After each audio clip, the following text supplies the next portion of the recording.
కూరగాయల వల్ల వచ్చే లాభం పావలా వంతు అయితే ఆకుకూరల వల్ల లాభాలు ముప్పావలా వంతు ఉంటుందన్నమాట. అంత ఎక్కువ బెనిఫిట్స్ ఉంటాయి. ఆకుకూరల్లోనే రక్తం బాగా తయారయ్యే ఐరన్ కానీ, విటమిన్స్ కానీ, మినరల్స్ కానీ చాలా ఎక్కువ ఉంటాయి. అందుకని రక్తహీనత రాకుండా రక్షించేవి ఆకుకూరలే. కంటికి కావలసిన విటమిన్ ఏ హై డోసుల్లో అందించేది నెంబర్ 1 సోర్స్ ఆకుకూరలే. అంచేత వెజిటబుల్స్లో అతి తక్కువ ఉంటుంది విటమిన్ ఏ, కానీ ఆకుకూరలో చాలా ఎక్కువ ఉంటుందన్నమాట.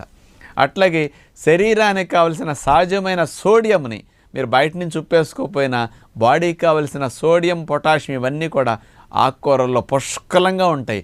అందుకని సాల్ట్ డెఫిషియన్సీ అస్సలు రాకుండా రక్షిస్తాయి. ఎక్కువ కాల్షియం ఉన్న ఆహారం మీరు పాలు అనుకుంటారు, పాల కంటే 4 రెట్లు ఎక్కువ కాల్షియం ఆకుకూరల్లో ఉంటుంది. అందుకంత రెగ్యులర్గా ఆకుకూరలను మీరు కనుక తినగలిగితే అసలు కాల్షియం ట్యాబ్లెట్ వాడక్కర్లేదు. అట్లాగే ఆకుకూరలు బాగా